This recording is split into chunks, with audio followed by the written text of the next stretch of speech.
Is your faith in hypotheticals truly that strong? Apparently not. You have made the right choice, brother. Why should so many die so loudly, when a far more subtle message can be sent? To achieve my mission, I only need Brown and his guests to die. And you, of course. Now show yourself! I'm right here, Victor. And you're done hurting people tonight. Yeah. Hurting them. Murdering them. Wherein death is the penance of victory for men like us. And I still have one death to wear!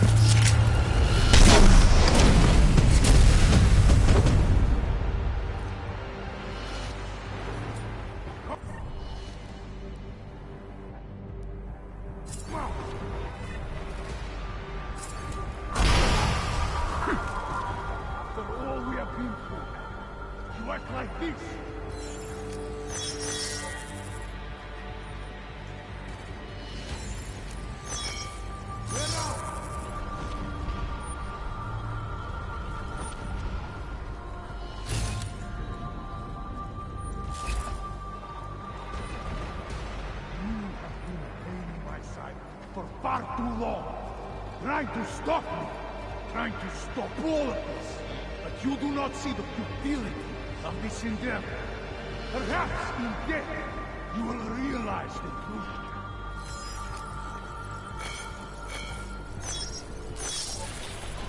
I will find you.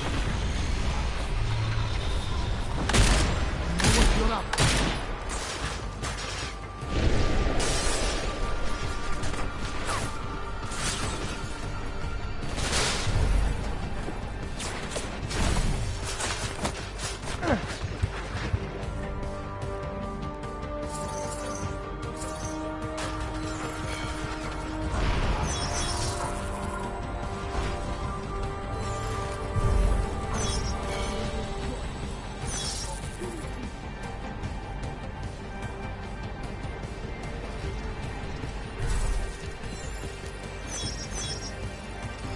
Could have ended this long ago, brother.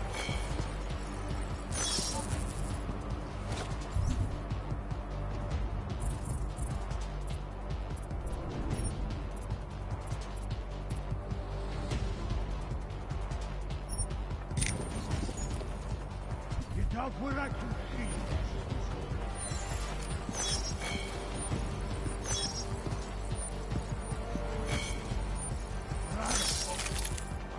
Brother!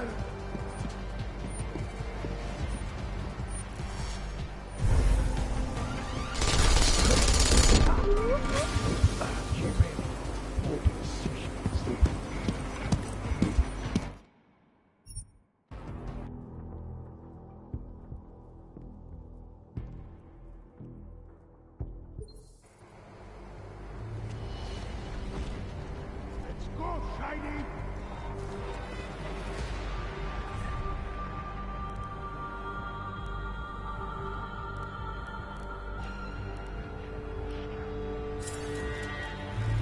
I will fight you!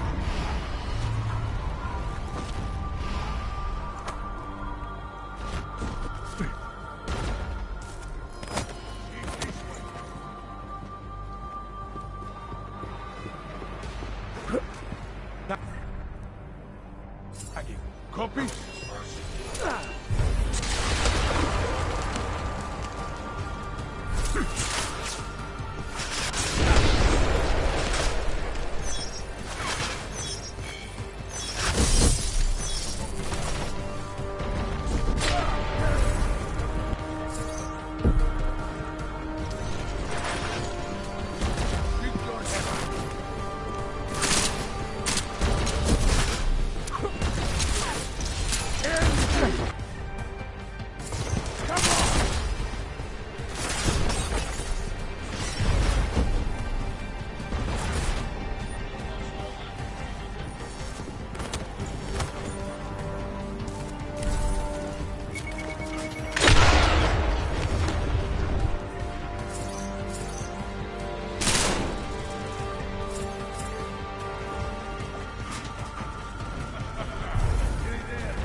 McCready.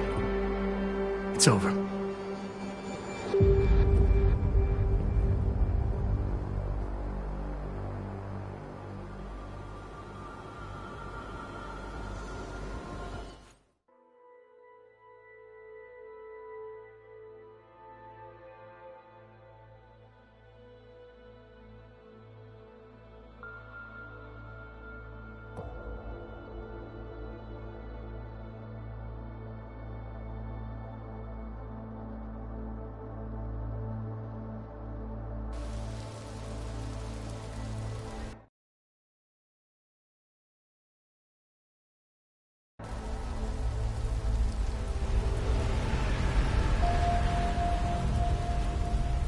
Santo CEO Nathaniel Brown took to the stage today to praise Interpol and Tarvis security services for thwarting what could have been a major terror attack during his Safe Harbor convention last week.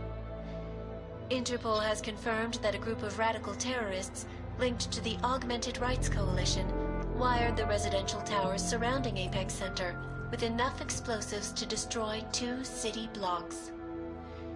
As shocking as that fact turns out to be, Brown had only this controversial opinion to give. We must not make rash decisions based on fear, nor should we allow a vocal minority to dictate our future. The Human Restoration Act is a perversion of all the United Nations stands for. In time, I believe saner minds on the Security Council will prevail. Strong words from a man with an even stronger bank account. Let us see if his prediction proves true. This is Eliza. Hey, are you even listening to this? Live We won! from Pike. Did we? We completely disrupted their plan. Marchenko, the Orchid, the bombs. You've been under too long, man. Time to come up for air. Take a breath. Janus messaged me last night, said Brown's been lobbying like a champ. He and the people you saved know the act isn't a solution. Picus will talk around it as long as they can, but that thing is finished. Janus always seems to have the inside track. Except when it really matters. Miller, right? I'm sorry, Adam. I really did think he was working for the Illuminati. For a while, we both did. By the time I realized he was innocent. We can't change the past. We have to keep going. What are you thinking? How many more plans do they have in motion? How many more soldiers like Marchenko are waiting for the call? Don't call him a soldier. He was a thug, man. Soldiers have a code of honor. Soldiers follow orders, too. He was prepared to obey his, no matter the consequences. Sounds like you're sorry he's dead. He made his choice, I made mine. Regardless, we want the men behind him, behind the Human Restoration Act, the ones still out there in the shadows. It's time for me to start pulling them into the light. Well, now we got names. Manderley and Page. The collective won't stop until we bring these guys down. Yeah? Well, there's one more name I want to put a face to. Janus. So that's what you've been chewing on. Look, I'll try, Adam, but I already told you he doesn't like meetings that aren't on his terms. Then give him a choice. Either he sets up a meeting, face to face, or I find him myself. I think it's high time we met the man behind the mask, Alex. Don't you? This report just in. Law enforcement officials in Prague have tracked down and captured the bomb maker, whose deadly explosive devices claimed the lives of dozens of innocent travelers earlier this week. The woman, an ex-army demolition specialist named Allison Stanek, appears to be a religious fanatic and leader of the tech cult group, Church of the Machine God. Police arrested her and several of her followers inside the cult's headquarters, following an extensive investigation. If you ask me, folks, that is some very good news indeed. A coroner's report released in Prague today offers shocking new insight into the death of Dr. Talis Rucker, former leader of the Augmented Rights Coalition. Apparently, the primary cause of the doctor's death was the exceedingly high level of alcohol found in his system. No other toxins were present, nor were there signs of any suspicious activity. Sources close to Rucker tell me he had been struggling with alcoholism ever since becoming a public figure. I am sure I do not need to remind you folks that the organization he founded, the Augmented Rights Coalition, has been linked to last week's horrifying terror attack in London.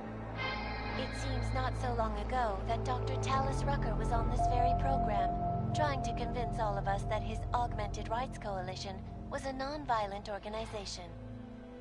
Today, of course, we are all a little bit wiser. It did not take long for ARC to reveal its true colors once Dr. Rucker was dead. Since last week's attack, the United Nations has officially labeled ARC a terrorist organization. As we speak, brave state police officers in the Czech Republic are raiding ARC-controlled compounds inside the Udalek complex. Here is an example of the defiance they are encountering. This is where you have it all wrong. Wrong! ARC was framed. You people, you don't see, you don't realize that Viktor Marchenko was not ARC. He was trying to kill ARC, kill the cause.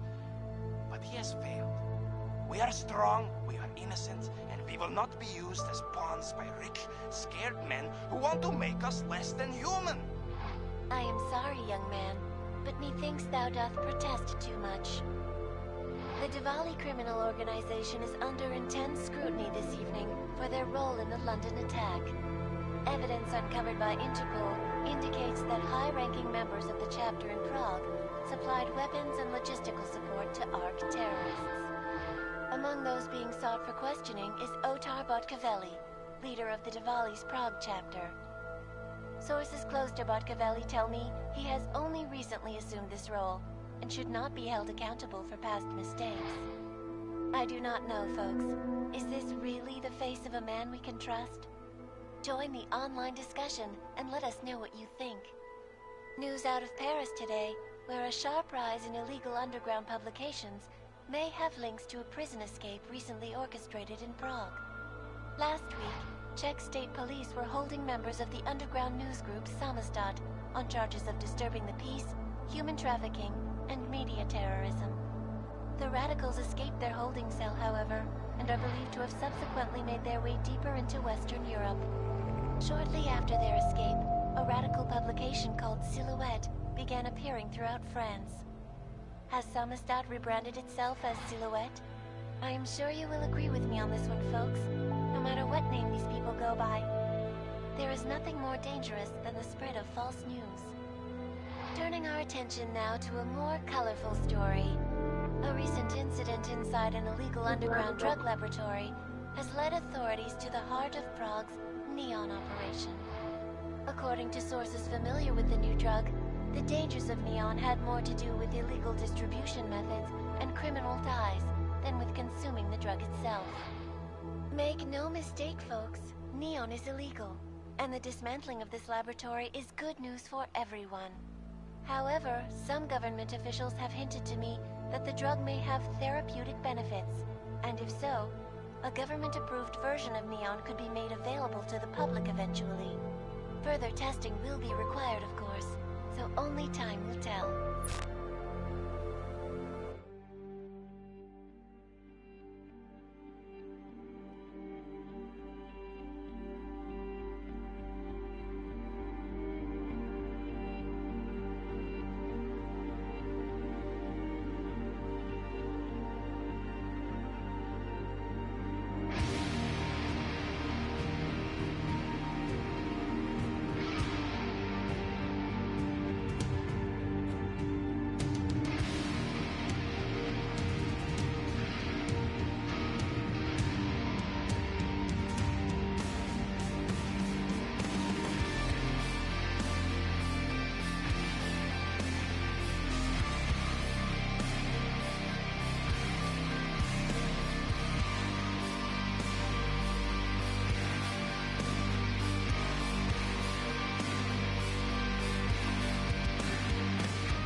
That is not the point. You should have all been informed. That is why we are here now. Volkart, what's done is done. The broad strokes of the operation were very clear and haven't changed. There are always adjustments that will occur in the field. You should know that. Adjustments? Those were not mere adjustments. Interpol was more capable than we anticipated. They have a new augmented agent by the name of... Adam Jensen. Who we believe may have had external help. Possibly by the Juggernaut Collective, or even Janus directly. We're looking into it, but we... All that is speculation at this point. Let's find out more and reconvene later this week. Thank you, everyone. That'll be all. It's your own fault. I'm aware of that, Doctor. Elizabeth sends her regards. Report. Overall, the subject seems quite well adjusted despite the massive traumas he's experienced. And his memories are still consistent with the program. He is remarkably stable. Excellent. How close is he to contact with Janus? Very. It's only a matter of time.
human beings.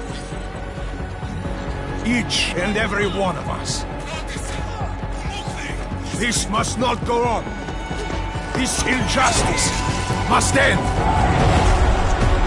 An increase in the number of terrorist attacks highlights the danger posed by augmented citizens. I once thought I could save the world. Now look at it. Help me!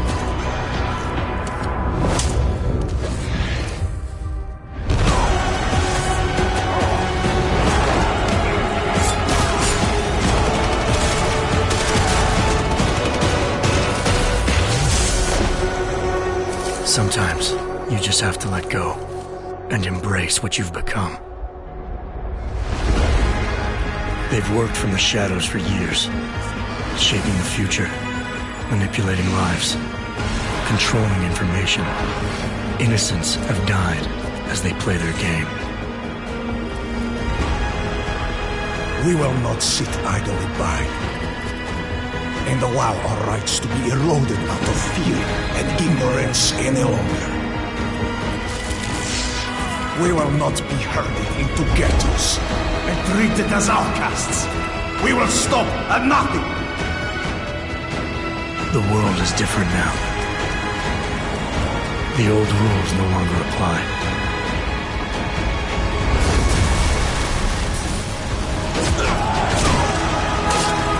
So much pain. So many lies.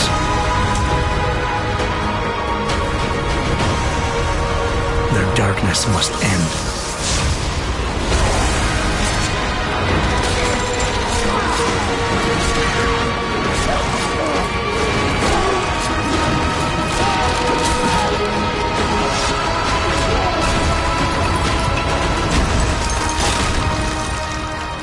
This should be your fight as well, brother.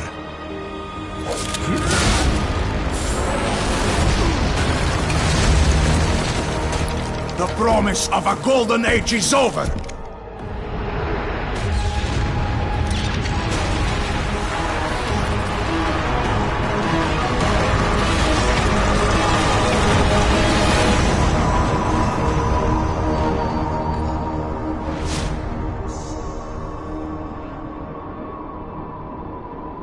I won't let it happen again.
How did we get here?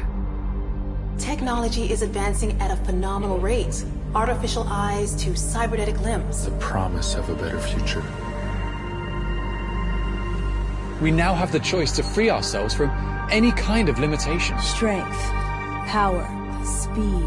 Now I focus on what really matters. Have these augmentations really been tested? There are people who say that what is happening is unnatural, that we're playing God. But people were scared of electricity. And where would the world be without that? What happens if this technology falls into the wrong hands? Diseases or viruses that could wipe out the human race. Scenes of terror are being witnessed worldwide. What kind of madness has gripped the mechanically augmented people? 9 million deaths confirmed and counting. This is an attack on humanity and the universal values that we share. These people were hacked. They had no control. What is the appropriate response? And can we actually protect ourselves from this happening again? I have no idea what happened. I would never... He tried to kill me. At what point will governments consider the idea of segregation? For all our sakes. We can be politically correct, or we can be foolish. But it's gonna get worse and worse. The Czech Republic adds its voice to a growing list of countries calling for the relocation of its augmented citizens. No Reports of severe shortages of the drug neurophazine required to inhibit the rejection of augmentations. And we will fight for our God-given rights to defend our will. Insane of growing anti-augmentation sentiment. Thousands lost. It doesn't matter how many idiots you get out there on the street. We will not relinquish our limbs. Do you understand? What is happening on this planet is a mass fear-mongering, and the mainstream media pushing this narrative. The officer suffered severe facial Incident after incident after You need incident. to be afraid, because they are coming for you. We will not be made slaves to corporations. We will rise up. To them, we are the enemy. Have you seen what your kind are doing? My kind? You sound just like them. We've come to a tipping point. I can't live like this anymore. This violence is completely out of control. The world is being paid for this corporate militants. What do they have planned for us? Why are they building concentration camps? What's going on out there? Reports of multiple fatalities. Only one way to deal with these bloodthirsty fanatics. A lot of people died. Now you want to take away our freedom? You will pay for it in blood. Multiple detonations looks like car bombs. The Augmented Rights Coalition denies responsibility. The Segregation Act has been passed into law, effective immediately. Augmented persons are being asked to move to safe and secure segregated districts. I don't want them to take me. We are still your neighbors. Your brothers. Your sisters. Your lovers. We lost everything. Our dreams. Our innocence. Where are you taking her? Where are you taking her? Our humanity.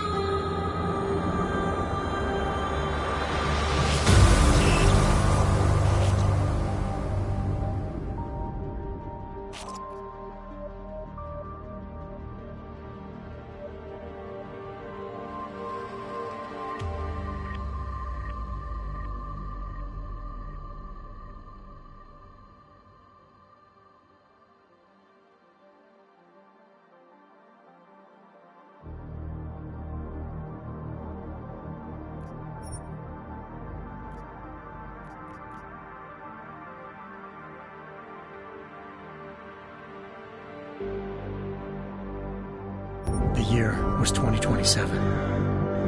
Advances in biotechnology were helping people improve their physical and mental abilities to an amazing degree. Provided, of course, they had enough money.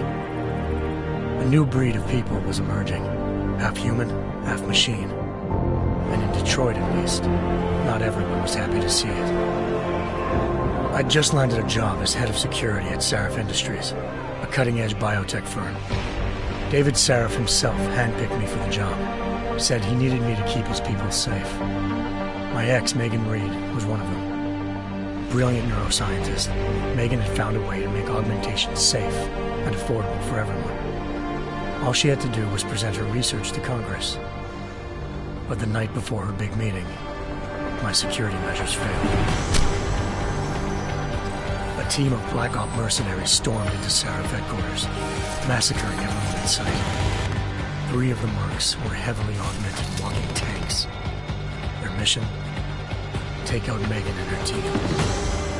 I tried to stop them. Their leader tossed me through a plate glass wall.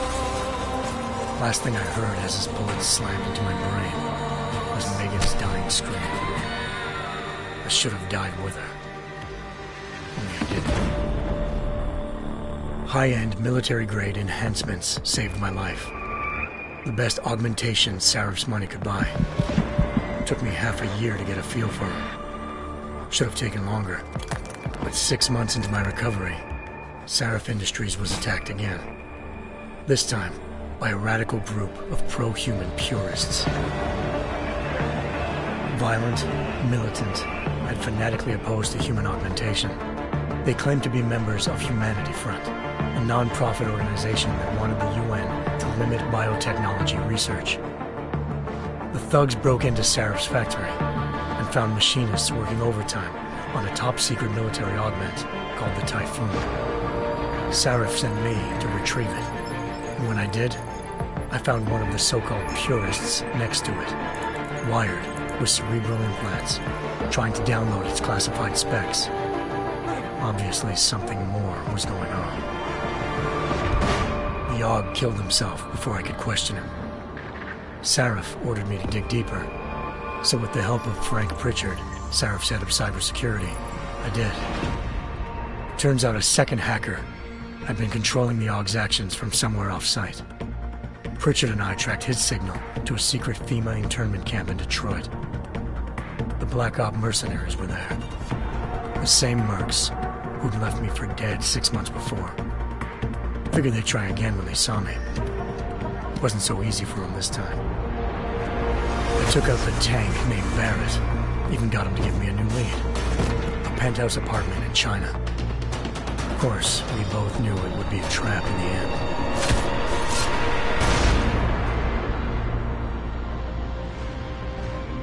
Hengsha Island, China.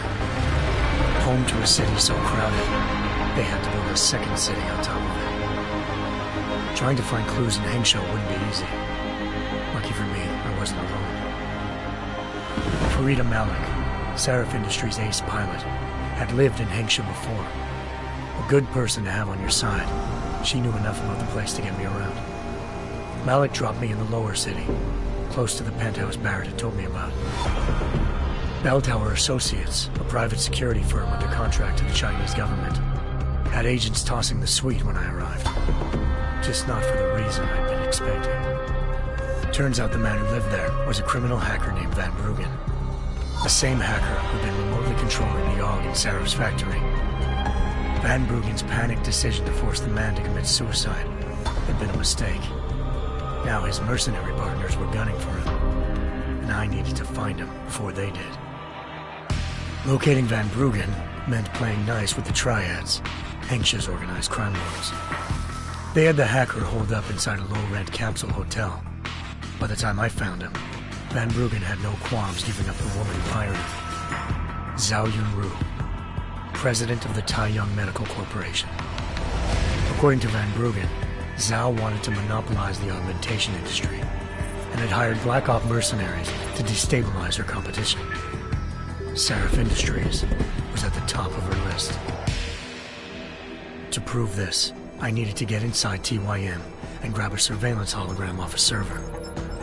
I suspected Van Bruggen was hiding something when he told me this, but nothing could have prepared me for what I saw. Megan wasn't dead. She and her 4 best researchers had been kidnapped, spirited away somewhere while their kidnappers made it look like they were dead. Desperate to learn more, I confronted Zhao in her penthouse. She claimed to be a pawn in a bigger plan, and hinted at a group so powerful it controlled global interests at a whim. Then she slipped into a panic room and hit the alarm, forcing me to make a very quick exit. I figured Zhao was lying, but part of her confession made sense. David Sarif had been worried about his people. So worried, he'd required all of them to have subdermal locator devices surgically implanted. The GPLs would have been broadcasting the day of the attack. But Zhao said a single call to Picus, the world's leader in global 24-hour satellite news, had turned those signals off. I needed to fly to Picus headquarters in Montreal if I wanted to learn more.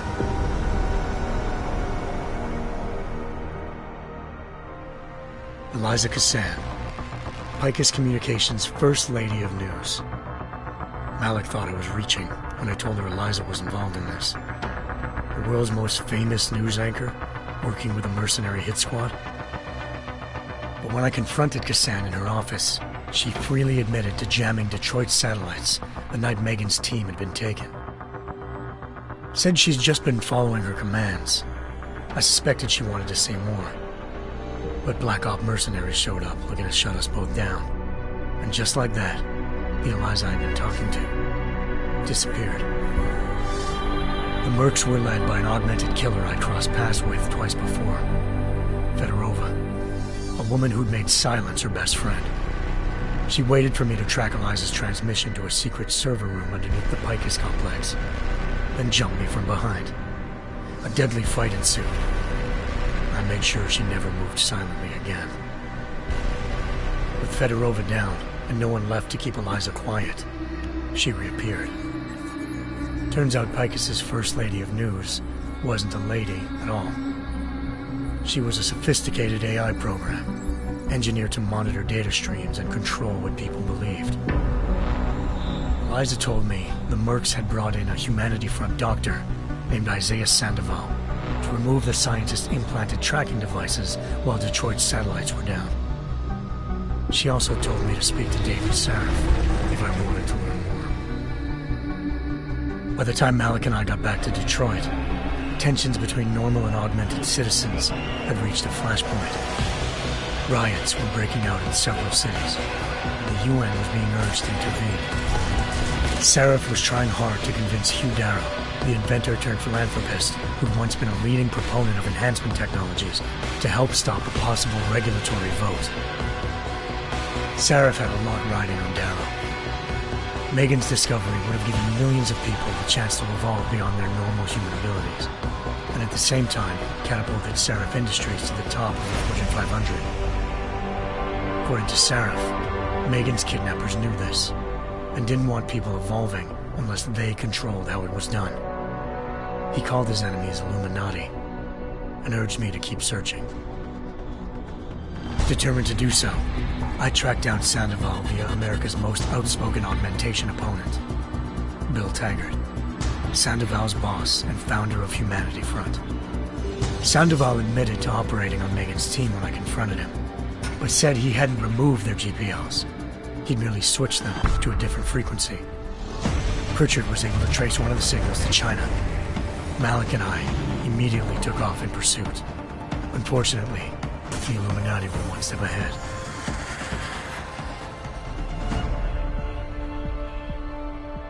Ambushed. Shot out of the sky by Bell Tower Associates, seconds after entering Hengsha's airspace. Malik's piloting skills saved me. After a tense and bitter struggle, I escaped into Lower Hengsha. The tracking signal I was following led straight to the Triads, or more specifically, to the augmented arm of Tong Si-hung, leader of a gang of augmentation harvesters. Tong said they'd taken the arm off a corpse, which Bell Tower had left at their door, meaning at least one of Sarif's scientists was dead. Maybe not the rest of them, though. Tong pointed me to a port used for human trafficking and helped me slip aboard a Bell Tower ship. It was sailing to Rifleman Bank Station, a military base in the South China Sea. Bell Tower was holding kidnapped civilians as prisoners there, and using them to perfect the Hyron Project, a human-computer interface that left most of its test subjects dead. My search for Megan would have ended then, if not for a mysterious ally named Quinn. In exchange for my help exposing Bell Tower, he slipped me aboard a second ship headed to Singapore, and an Illuminati-run biotech facility called Omega Ranch. 3 of Sarif's scientists were there, forced by their captors to create a technology capable of remotely shutting down augmented abilities. Thanks to an emergency recall notice issued by the World Health Organization, millions of people all over the world already had the biochip installed. With the help of the scientists, I tracked Megan to a private section of the ranch. There, I ran into Yaron Namir, the walking tank who'd put a bullet in my brain the first time we met. He'd teamed up with Zhao and was hoping to catch me off guard. Their little ambush didn't work. I found Megan in a suite belonging to Hugh Darrow, the billionaire philanthropist who'd Sarif had called on for help. Darrow had convinced her to go along with the biochip plan by promising to sabotage the tech. As she was explaining this, Darrow appeared in a global broadcast, telling the world that augmentations would be the death of mankind. Then he activated the biochips to prove his point. All over the world, augmented people flew into a killing frenzy. Darrow had betrayed everyone, and it was up to me to set things right. To do it, I had to reach Panchaea, a massive installation in the Arctic Ocean. As I raced through corridors built by an all-augmented workforce, I saw death and destruction firsthand. By the time I shut down Darrow's broadcast, I knew the damage he'd done. Still, humanity's future remained unclear. How would the world react to this sabotage? Would people ever regain their faith in augmentations again? What would be the Illuminati's next move? Only time could give us the answers.